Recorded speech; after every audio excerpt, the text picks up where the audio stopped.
बदलते हुए मौसम के कारण या साफ सफाई का कम ध्यान रखने के कारण, चाहे बच्चे हों चाहे बड़े हों, कई बार हमें शरीर के किसी हिस्से पे बहुत ज्यादा खुजली होती है, ईचिंग होती है। और जब हम इस जगह पर ज्यादा खुजली करते हैं तो वहां लाल लाल दाने पड़ जाते हैं और धीरे धीरे हमें पता ही नहीं चलता कि कब हमारी त्वचा की ये जगह दाद खाज खुजली ने ले लिया है। ये त्वचा का जो रोग है कभी भी कहीं भी हो सकता है। कई बार गर्दन के आसपास, कई बार चेहरे पर हो जाता है, कई बार हमारे शरीर के ऐसे हिस्से में भी हो जाता है जहां पर हवा कम लगती है, जहां पसीना ज्यादा आता है, या वो जगह जो ज्यादा चिपचिपी होती है। खैर, कहीं भी हो, निदान संभव है। आज अपने YouTube परिवार के लिए कुछ ऐसे आसान घरेलू उपाय लेकर आई हूं जो आपके दांत खाज खुजली की समस्या को जड़ से समाप्त करेंगे। अगर त्वचा पर कोई दाग धब्बा हो गया है या संक्रमण ठीक होने के बाद कोई निशान हो गया है तो वो निशान भी दूर करेगा। यह है फिटकरी एलम। फिटकरी के पानी से आपको अपने त्वचा की इस जगह को दिन में 2 बार साफ करना है ताकि आपका यह चर्म रोग और जगह पर फैलने न पाए या फिर परिवार के किसी और सदस्य को होने ना पाए। चलिए अब बताती हूं कुछ औषधीय पत्ते।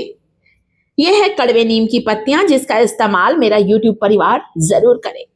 नीम की पत्तियों को पीसकर इसका रस लगाएं या नीम की पत्तियों को नारियल तेल में पकाकर नीम का तेल दिन में 2 बार लगाएं।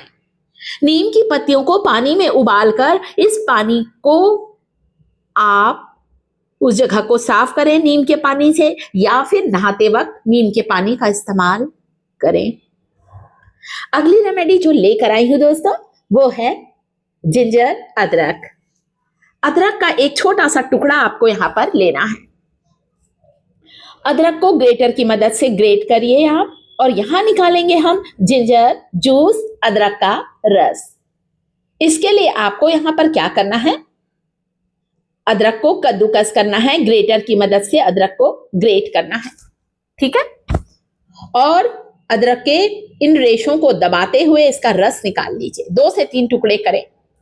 अदरक जो होता है एंटीऑक्सीडेंट से भरपूर होता है। हमारे इस त्वचा के विकार को, त्वचा के रोग को दूर करने में जिंजर जूस बहुत ज्यादा हमारी मदद करेगा। देखिए कैसे। अदरक अच्छे ज्यादा निकाला है मैंने। यहां पर मेरा YouTube परिवार अदरक के रस में कुछ चीजों को और मिलाएगा। छान लीजिए फिर इस्तेमाल करिए, ठीक है। तो थोड़ा सा छान लेंगे और थोड़ा सा अब इसमें यहां पर मिलाना है कुछ बूंदे नींबू के रस की। लेमन जूस विटामिन सी से भरपूर होता है, हमारे इस संक्रमण को दूर करता है, हमारी त्वचा को अंदर से नरिश करता है, जिससे हमारी त्वचा में जान आ जाती है और हमारा ये स्किन डिसीज, चर्म रोग बहुत तेजी से क्योर होने लगता है। आधा नींबू को लेना है, इसके कुछ बूंदे आप अदरक के रस में अवश्य मिलाइए। बीजों को अलग कर देते हैं और मिलाते हैं यहां पर हम नींबू का रस। अदरक में नींबू का रस मिलाना है दोस्तों और दिन में 2 बार लगाना है। कुछ चीजों को अभी हम इसमें और शामिल करेंगे। देखिए क्या है वो दोस्तों, आसानी से हम ठीक कर सकते हैं। ये देखिए।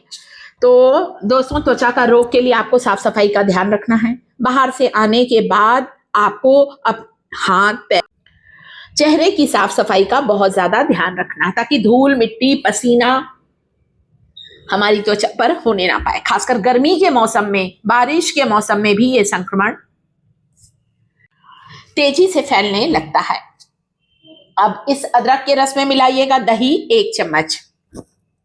दही आपकी त्वचा के उस जगह पर जहां पर ये चर्म रोग है उस जगह पर जलन को शांत करेगा, ठंडक देगा और घाव को भरने में आपकी मदद करेगा। विटामिन सी, विटामिन डी से भरपूर होता है दही। इन चीजों का आपको ध्यान रखना, आपकी खुजली बिल्कुल जड़ से समाप्त होगी। दोस्तों, ये इतनी अच्छी रेमेडी शेयर की है मैंने। पहले अदरक के रस में नींबू डाला, देखिए देख सकते हैं 1/4 चम्मच, और दही। बहुत बढ़िया रेमेडी, इतना अच्छा रिजल्ट मिलेगा। आप डॉक्टर के पास जाइए, डॉक्टरी परामर्श लीजिए। परंतु मैंने अक्सर देखा है जब तक हम डॉक्टर की दवाई खाते हैं या महंगे महंगे ऑइंटमेंट लगाते हैं तब तक तो हमारा चर्म रोग ठीक रहता है। परंतु उसके बाद इतनी तेजी से फैलने लगता है कि हम लोग परेशान हो जाते हैं दोस्तों। इसलिए ये जो चीजें हैं, जो होम रेमेडीज हैं, पुराने लोगों का जो नुस्खा है, वो जड़ से समाप्त करेगा आपकी इस त्वचा के रोग, इस स्किन डिसीज को। एक साफ कॉटन लीजिएगा और फिर इससे साफ करें। अगली बार इस्तेमाल करें तो फिर से इसे बनाइए और फिर से साफ कॉटन लें। एक बार यूज करने के बाद उस कॉटन को दोबारा यूज नहीं करना है। मैंने बोला ना, बहुत सफाई का ध्यान रखना है, नहीं तो किसी और को फैल सकता है या ही हमारे ही शरीर के किसी और हिस्से में हो सकता है। ऐसे समय में नहाते समय नीम की कुछ पत्तियां लीजिए, कड़वा नीम। नीम दो तरह का होता है, एक मीठा नीम, एक कड़वा नीम। कड़वे नीम की पत्तियों को धो लीजिएगा पहले पानी से, छील लीजिए टुकड़े, मतलब उनकी पत्तियों को अलग कर लीजिए। वैसे तो नीम का पूरा पेड़ औषधि गुणों से भरपूर होता है। इस पानी को नहाने के पानी की बाल्टी में मिलाकर नहाएं। केले का छिलका, केला एंटीबैक्टीरियल, एंटीफंगल प्रॉपर्टी होती है। केले के छिलके के अंदर का ये जो व्हाइट व्हाइट पल्प है ना, ये कमाल का होता है दोस्तों। इसे रगड़ेंगे ना, आपका चर्म रोग बिल्कुल ठीक होगा। कितनी सारी रेमेडी बताती जा रही हूँ, ध्यान से समझते जाइएगा कि कैसे इस्तेमाल करना है। जो सामान आपके पास है आप उस रेमेडी को अप्लाई कर सकते हैं। कपूर, कैम्फर। कपूर को नारियल तेल या लाल तेल में मिलाकर रात को सोते समय लगाएं। यह है फिटकरी। फिटकरी के पानी से इस जगह को जरूर साफ करिएगा, दिन में 2 बार। अगली चीज है एलोवेरा, ग्वारपाठा। इसे धृत कुमारी के नाम से भी जाना जाता है। एलोवेरा जो होता है दोस्तों, इसका इस्तेमाल हम लोग कई औषधियों में करते हैं। यानी कि मेरे कहने का मतलब है सेहत और सौंदर्य दोनों से जुड़ा हुआ है ये ग्वारपाठा एलोवेरा, धृत कुमारी। इस एलोवेरा का छिलका निकालिए, किनार अलग करिए। एलोवेरा का पौधा घर पर जरूर लगाएं दोस्तों, बहुत अच्छा होता है। अब इस जेल को आपको उस जगह पर लगाना है जहां पर आपको खुजली होती है, जहां पर जलन है, या जहां पर आपको ये त्वचा का रोग है। दिन में 2 बार इस शुद्ध जेल को लगाएं, लगाकर रखें। आपको रिजल्ट तुरंत दिखाई देने लगेगा। इस तरह से इस जेल को निकालना है और लगाना है। आप चाहें तो इस जेल में थोड़ा सा हल्दी डाल सकते हैं या नारियल का तेल भी मिला सकते हैं। वैसे एलोवेरा जेल अपने आप में एक आयुर्वेदिक औषधि है। ऐसे लगाना है, थोड़ा सा मलते हुए लगाइएगा। नारियल तेल या लाल तेल का इस्तेमाल जरूर करते रहें रात को सोते समय कपूर के साथ, तुरंत अंतर महसूस होगा। वीडियो को लाइक जरूर करें। चैनल पर पहली बार आए हैं तो चैनल को सब्सक्राइब करें।